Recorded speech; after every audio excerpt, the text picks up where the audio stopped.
had a propulsion module essentially because we have an orbiter still working. So we don't want to have an orbiter. We wanted only to carry this lander onto the lunar surface, and to carry this lunar lander, which is the Vikram lander, we wanted to have propulsion module to take it to the moon zone. And inside the lander, we had a Pragyan rover. So here you can see the composite of the propulsion module in the bottom, the lander sitting on top. Both of this is just in the Ch3 Sherikota just before the closure of the heat shield. And the lander had 4 experiments on board: seismometer, that is ILSA; Ch3, which is looking at the temperature profile beneath the lunar surface to 10 centimeter; Langmuir probe, which is looking at the plasma distribution at a height of about 2 meters sitting on the lunar lander; and propulsion module, which is also carrying an instrument called SHAPE, looking at the spectropolarimetry signature of habitability of a planet like Earth. So that means if you are looking at an exoplanet and you want to say whether it is habitable, first you look at what kind of signatures you get from a planet like Earth, then we can extrapolate that. On the rover, we have 2 instruments, alpha particle access spectrometer and LIPS, that is laser induced electron spectroscopy, and they are talking about the elemental composition of the lunar surface. So this is the launch vehicle sitting in the launch pad, the LMD-3, which is the vehicle which has taken the Chandrayaan-3 to the orbit of the moon. And we had the fantastic launch on 14th of July, in the middle of the day.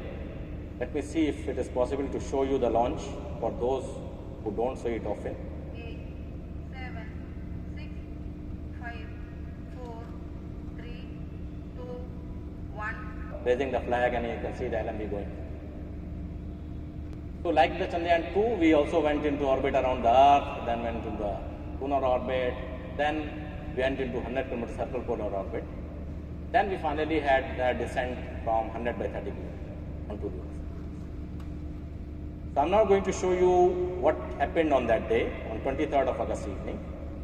But before that, we tested all the sensors in the spacecraft to see that they are functioning very well, because everything has to be tested before the landing. So this is one of those called LHDAC, which stands for Lunar Hazard Detection and Avoidance Spectrum, which is also very important because this is the one which is required for avoiding any hazard which is there when the lander is landing, because it is all autonomous landing.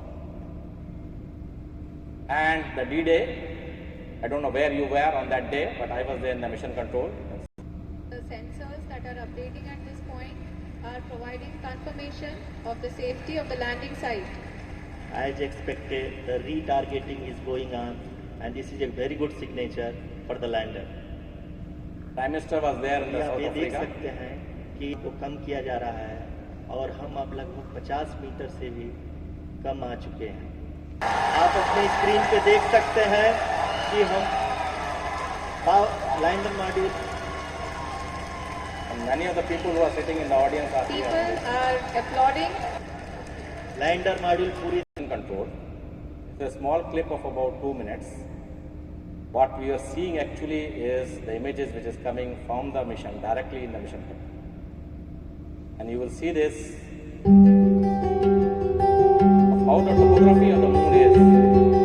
So this is what India has done it. It has become now the 4th country to land a spacecraft on the moon after the US and China and the former Soviet Union. The successful moon landing of its Chandrayaan-3 spacecraft. North Pole. Prime Minister Narendra Modi was watching the mission from South Africa and congratulated the team back home. take out this Pragyan rover which is sitting inside the lander and move on to lunar surface, because we have to do the science, right?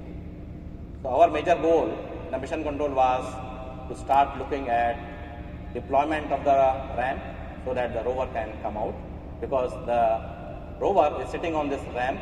This ramp has to be deployed before the rover comes out. So now I will show you how this ramp deployment took place.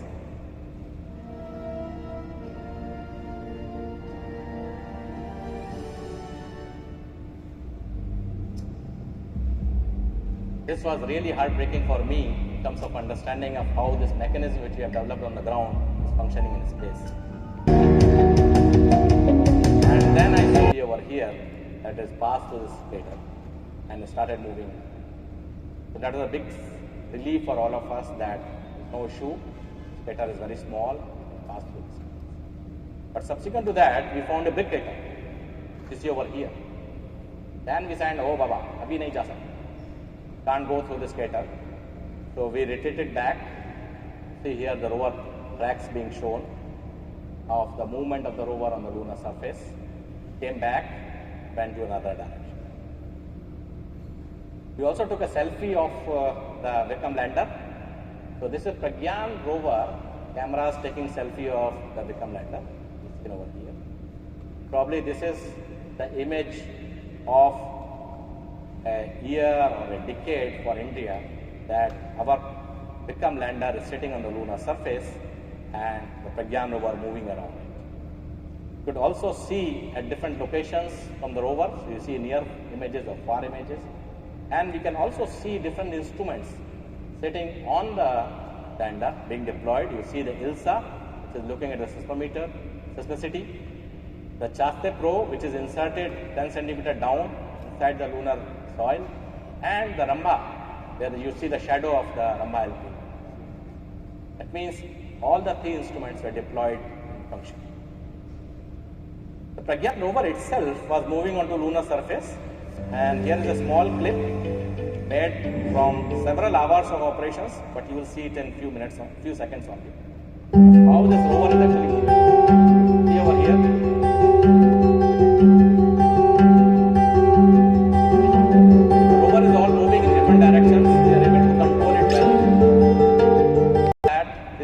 Which is built in India in the URSC, which is getting controlled by mission operations, and Nandi will be talking about details of it. The AP axis which is there on the rover has to deploy a plate to bring the AP axis down, make measurements, then stow it back. And you will see some of those over here. One of such operations where you see the plate movement. See this white plate, you can start moving down. Now we make the observations. And then after the observations are over, so the rover has moved around to the Ch3 point, which is the landing site named by Prime Minister of India. And you can also see that the first attempt when we were going in this direction, we found this big crater, came back, went into other direction. Then finally we found that no, we have to go into west side, which is over in this side, and there's a fresh crater over there. So this is all driven by the science that we want to go into an area where we want to see what is there on the lunar surface. That's how the rover started moving to the west direction. Currently it's stable at that location that you see over here. This whole movement is about 103 meters. So Pragyan rover has moved more than 100 meters onto lunar surface in about 12 days. And these are the payload which I just mentioned about that. And if you want to look at the summary of this, it is shown over here. But I will tell you a little bit more detail of each of this. The next slide. We talk about the Ramba LP, which is actually a Langmuir probe sitting on the rover and on the lander at a height of about 2 meters. And you can see this, the deployed condition on top. This measured the electron densities at that height and suggested that densities of order of few hundreds of electrons per cc is present throughout almost like 10 days. And if you look at this kind of observations happening, you see how the moon is actually moving around the Earth. So we landed on the landing day over here on 23rd, and then you see the moon moving into the Earth's magnetosphere and macrotail, then coming up. So that means the plasma densities would be changing dynamically as the moon is going around the Earth. The observation from ILSA, that is seismometer, talks about even catching the signals of rover movement onto lunar surface. See here over the bottom. So whenever rover is moving, ILSA is able to detect that signals, send us that yes, rover is moving on. But there are signatures which you are seeing there, which are not corroborated by any activity on the lander and the rover, which suggests that these are the activities which is happening on the lunar surface, either a moonquake or some kind of meteorite impact which is happening during this. Ch3 instrument, which is basically a probe. It has gone 10 centimeter inside the lunar surface and provided us temperature distribution at 10 different heights because it has some thermal measurements of the temperatures, and with that you can see how the temperatures actually vary. The bottom plot which you see over here, these are temperatures measured by 10 different sensors. And you see that the temperature measurements does not go one to one. That means the temperatures are different at different heights. This is essentially because the lunar surface is highly non-conducting, and our idea was to understand how the heat actually propagates down to the lunar. And that's why in the end of the mission, we did an experiment where we actually heat the lunar surface by heater, which is sitting very close to a tip at a depth of about 10 centimeters, to see how the heat actually propagates when we are actually heating the lunar surface. And from these observations, the scientists have now come out with respect to what kind of thermal conductivity is there. The values are shown over there, which is of order of 0.011 watts per meter square. And this means the thermal conductivity is essentially very, very low.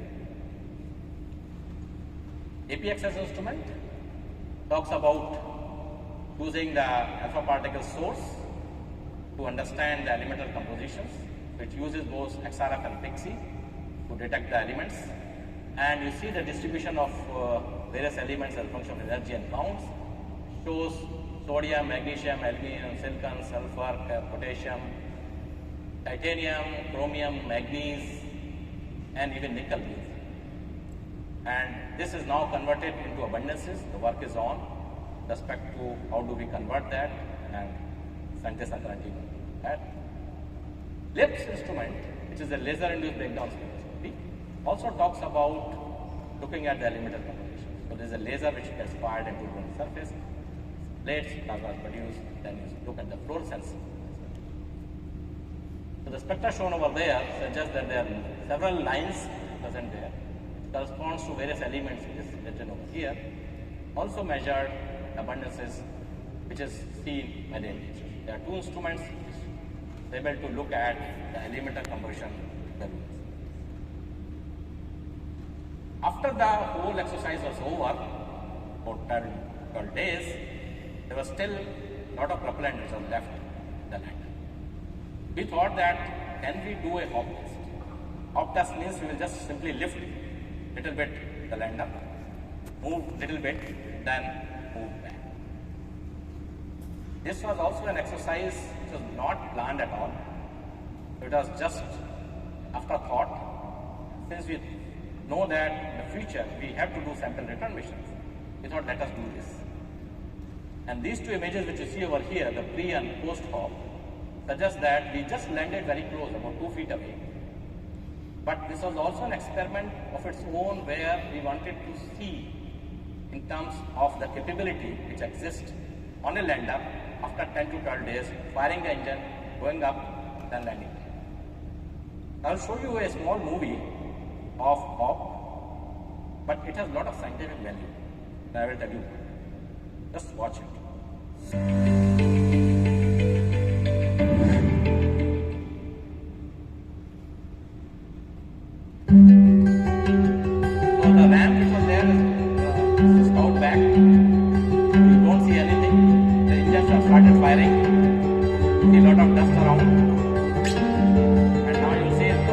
Blanketing of the dust, because full flown engines are there, you see nothing around it. Then the lander is landing back and absolutely clean.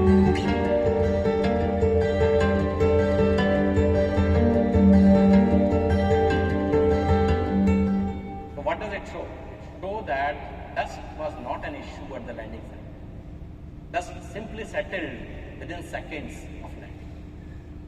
That is what we saw during the landing of the Chandrayaan-3 also, that dust was not an issue at all.